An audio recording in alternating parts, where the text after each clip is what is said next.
Thank you, Eric. Eric has just given a wonderful talk at the ESCoE Conference on Economic Measurement here at King's College London. Erik Brynjolfsson is a professor at Stanford University. He holds many titles there, which we will skip over. But he's known as an international expert in all things regarding technology, starting from PCs to the internet, and right through now to being very well known for his work in AI. So we're delighted to have him with us today. And Erik, could we start off perhaps with you telling us a little bit about the talk you just gave us about this GDP idea? What is it? Is it a call to get rid of GDP and replace it with something else? Just fill us in a little bit for those Sure. people who weren't at the talk. First off, thank you so much for inviting me to give the keynote. It was great to have a chance to share some of the research and hear the great questions and comments from the people in the room there. You've assembled an absolutely first-rate group of folks there. And yeah, this new concept of GDP-B, it's certainly not an effort to replace existing GDP, but it does allow it to be extended and enhanced in a number of different directions. GDP, as has been noted, is one of the great inventions of the 20th century. It's a way of measuring what we buy and sell in the economy.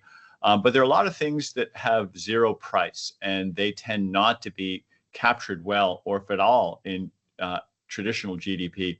And that's becoming a bigger and bigger share of the economy, these digital goods and services. Also, new goods and services aren't captured. And even traditional goods and services, we'd like to know what kind of welfare we're getting from them, what kind of consumer surplus we're getting from them, not just how much we're spending. And the purpose of GDP-B is to address all of those needs. The B stands for benefits. It measures not what we're spending, but how much value we're getting from it.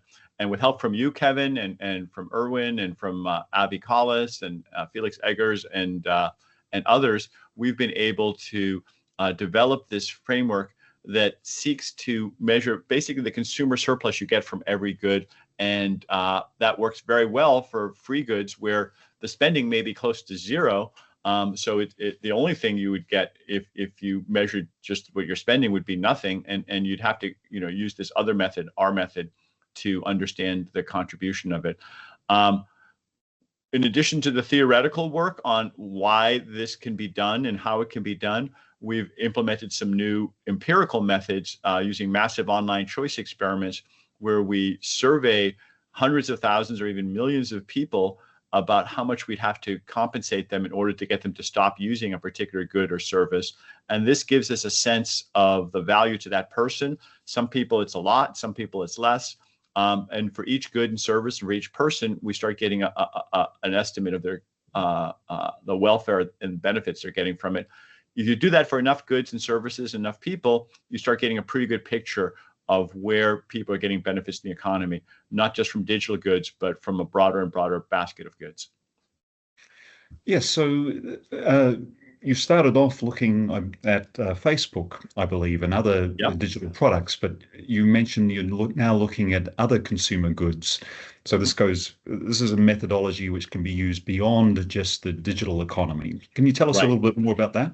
Yeah. Well, first, let me say a little bit more about the digital economy, which we started with Facebook, and that was one where we could do it fairly well because we could enforce the commitments that people made. So when we said we'll give you $30 if you stop using Facebook, we could actually measure whether they really did stop using it and only paid the people who agreed. So it created an incentive compatibility.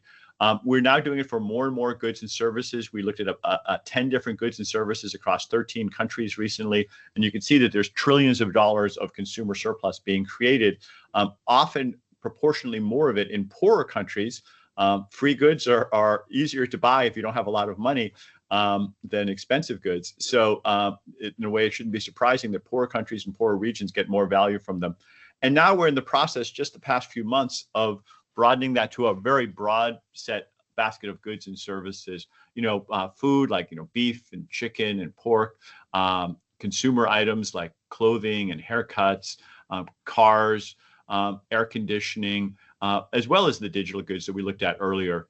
And this is beginning to give us a sense of how much consumer surplus comes from different kinds of goods and how different aggregates of goods have substitutability for one another. There may be some people who would be willing to give up beef as long as they could buy chicken, but giving up both of them is a lot harder because there's some substitutability between those categories. It's really fascinating about the comparisons between countries, and it does make sense. If you're relatively poor, you don't have the choice of buying market goods, perhaps. So the free good really, you're going to depend on it for things that perhaps a wealthier person wouldn't. So right. if you, yeah, so, it was a little surprising when I first thought. I was a little surprised, but then I thought about it a bit, and I realized it actually makes complete sense because of what you said. Yeah, and there's a lot of interest in cross-country inequality, international comparisons. So it sounds like this methodology will really show that digital technologies, free digital technologies, are closing the inequality gap faster than if you just look at market goods. That's exactly right. One caveat on that, we looked at 13 different countries. They all had some level of internet access. We didn't look at extremely poor countries. Facebook was our partner in this, and so the countries had to already be at that basic level. If you don't even have access to the internet, which like some people don't, then you wouldn't have access to these free goods, so it wouldn't apply to them. But once you're at that threshold, it did tend to equalize well-being and welfare. So this methodology of surveying methodology and doing these online experiments is innovative, and it allows you to get responses from a wide range of people, and you can calibrate the sample to match the population characteristics by income, gender. You can look at different age groups, etc. Right. But so it seems very rich, yet you spoke today about using large language models to enhance things. So, well, people, it's almost like you're saying, well, people are fine, but we want a bit more than what people can give us. Yeah, this is very exciting. The first thing that really enabled us to do this was the ability to have a platform, a digital platform like Facebook or Google or the internet, where we could survey hundreds of thousands or millions of real humans. But now we're going one level beyond that, and by using large language models, they can, it turns out, simulate the behavior of humans remarkably well. You can do this on your own. If you go to, say, ChatGPT and you say, hey, pretend you're a farmer from Iowa, you're 60 years old, and you have a cornfield, and somebody asks you about ethanol, tell us what you would say. It'll give a pretty plausible set of answers. You can ask them all sorts of questions about what they pay for a Coca-Cola or whatever. And so we took that and we built on that. And one of the things that really helps a lot is if you instantiate, if you give them some data about this particular person's purchase habits. And so the more data we give them about their purchase habits or about their valuations, the more realistic they will be about other goods. If we know what they're willing to pay for Coca-Cola, they can give pretty good estimates for what they're willing to pay for Pepsi or Sprite or orange juice or maybe even milk. So that's what we do is we try to train them with data that's on related goods, and then see how well that helps them predict other goods that weren't in the sample. To see if that's accurate or not, we compare it to some real humans where we actually get the true data, and now we can do kind of a side-by-side comparison. And what we find is that it's pretty correlated for things that aren't too different. And our research is exploring what you need to do to get accurate numbers. Does it help to use some of the more modern reasoning models? Does it help to give them more demographic data, more previous purchase data? Are some of the tools better than others? What happens when you go to a different demographic group or race or gender? These are all things that we can test. And when we find that they're giving fairly accurate answers, we feel like we can start using them to fill in our survey, the parts of it that we didn't have as much data from before. I predict that over the next few years, large language model agents, LLM agents, are going to be a very powerful tool for understanding consumer behavior, even for understanding how consumers interact with each other, buying and selling, and eventually simulating whole economies. Oh, that's quite a statement. And it's really sounds very timely given there's falling response rates to surveys. So do you think that these Yeah. Well, that's the other side of it, is that it's necessity is the mother of invention, and we're finding that it's harder and harder to get people to answer surveys. All the statistical agencies are finding the same thing. One of the slides that I had in my talk, I skipped over very quickly because we didn't have much time, was just showing these falling response rates.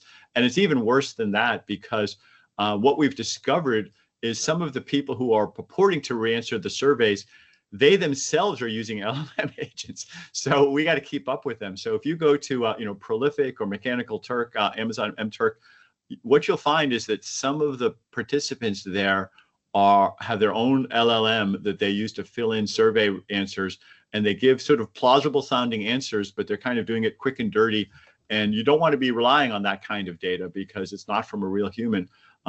And so we have to get ahead of this and understand, be much more careful about getting real humans to answer surveys, and then knowing when we can and when we cannot use an LLM agent to interpolate that data.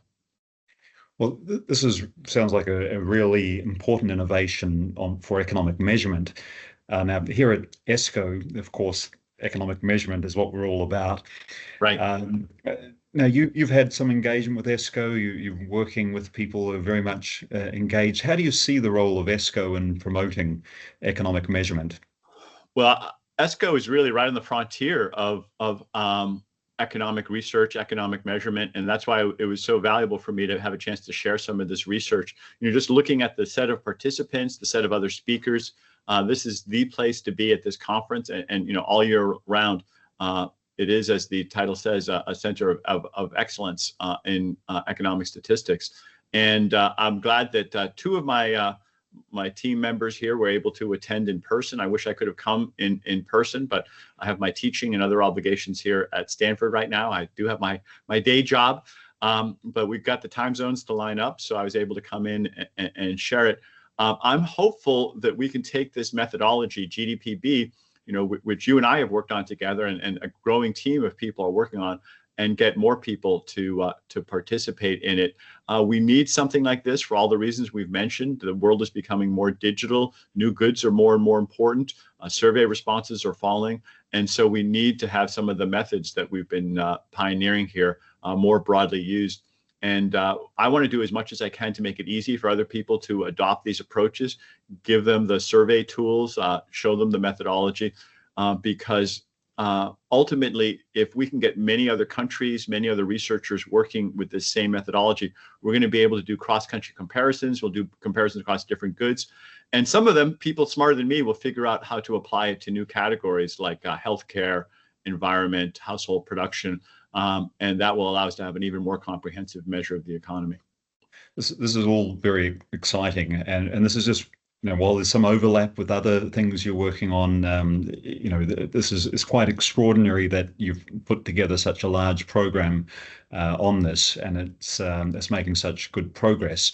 But you're also doing a lot of work in AI, which is, of course, the flavor of the month, or maybe the decade. And this is not the first time you've hit on these really important topics, and you've been making some major contributions. You're doing work on PCs and how they benefit the economy early on. And looking at the internet, and now through to spreadsheet software all the way back in the 1980s. So yeah, that's how old I am. so how have you, a bit of advice for young researchers, students, research students looking for a thesis topic, or young academics thinking about a change in direction? How do you go about identifying areas that you think are of interest and need some need some academic attention? Well, I'll start with the bottom line, and I'll be unequivocal. I think every young economist these days should be looking at artificial intelligence. It's the most important thing happening to our economy and our society in I think in hundreds of years. It's that big. It's transforming a lot of cognitive work, soon a lot of physical work. You can see me here. I've got a robot behind me here. But right now we're seeing it mostly in the more cognitive categories. But this is much bigger than the internet or most of the other innovations we've had over the past few decades. And I mean, it doesn't get much bigger than having machines that can be intelligent, automate. In my book, I call it the second machine age. So that is a really big wave. It's going to change every part of economics, and you want to get into it. Now, how do I go about picking these things, and why have I been on these new topics very frequently? I do have an algorithm for this, and that is that if it's an area of research that people have been looking at for many, many years, I'm not smart enough. It's going to be very hard for me to make an incremental innovation. So many other smart people have been working on it that the bar is very high for me to really contribute to that. Now, maybe I can, but it's just, it's been picked over a lot. Whereas if it's a new area where there's some new technology that's fundamentally changing, search costs or labor costs or the way organizations are structured, then it's much easier to win a race if you're the only one in it, or if you're one of only a few number of people in it. And so for me, it's just an algorithm I literally use. And I tell my students when they come to me with a research proposal, if it doesn't have some element of new technology or something novel happening in the world, I ask them to go back and rethink. Where's the novel component of what's happening in the world? Mainly just as I call it, kind of the shortcut to having a higher probability of finding something new and novel. I think it's a good algorithm. It's worked for me, and if you apply it today, then AI is the answer for what the novel thing is. You've also done a lot of work engaging with industry and government.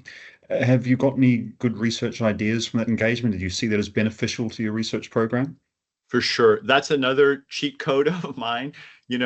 People have pointed out, economists sometimes have physics envy, but physicists cannot interview a proton or electron or all the other particles they've discovered. We can. So we don't have to just observe them and speculate on why they're doing things. We can go and talk to them and they'll tell us. Now, to be fair, they don't always know themselves and maybe they're confabulating a little bit, but it does give us a lot of clues as to what's really happening. There have been many times in my research where I had a very beautiful, elegant theory, and then I went and talked to the people in the field, and I realized that beautiful as that was, that's not actually what was happening. And I think too many economists sit in their offices and they close the doors and windows and they try to think deep thoughts, and sometimes that works, but I think it's just a lot harder than going out and talking to people. I used to be at MIT, now I'm at Stanford, but MIT has this great slogan, mens et manus, mind and hand, or you can think of it as rigor and relevance. And they talk about those two being complements, not substitutes. I think too many researchers, and for that too many managers, think of rigor and relevance as being opposite ends of the spectrum. The more of one, the less of the other. I don't think that's accurate at all. I think they're roughly orthogonal, and that creates 4 quadrants. You can be high or low on either one of them. I try to aim for the quadrant where you're high on both of them. Some people call that Pasteur's quadrant because he did some pioneering scientific research, Louis Pasteur, but also stuff that was obviously incredibly relevant, saved millions of lives. So if you can be in that quadrant where things are both rigorous and relevant, that's where you're going to have the biggest payoff. And it often, I think, is a shortcut to doing more impactful research. Well, I think you've given me a lot of expressions there that I can feed into my AI bot to find the next hot topic after AI. Yes. Actually, that's an interesting idea. I haven't tried that yet, but we should try giving it some of these rules of thumb and seeing what ChatGPT would recommend for research topics. I wouldn't be surprised if it came up with a few. We're just at the stage in the research, in the technology, where it's beginning to make some early scientific discoveries. I think that's pretty exciting. Well, thank you, Erik. Thank you for your wonderful keynote address. Thank you for your time, and all the best with all the exciting research that is on the horizon. Always such a pleasure talking to you, Kevin, and I'm glad you invited me. Thank you.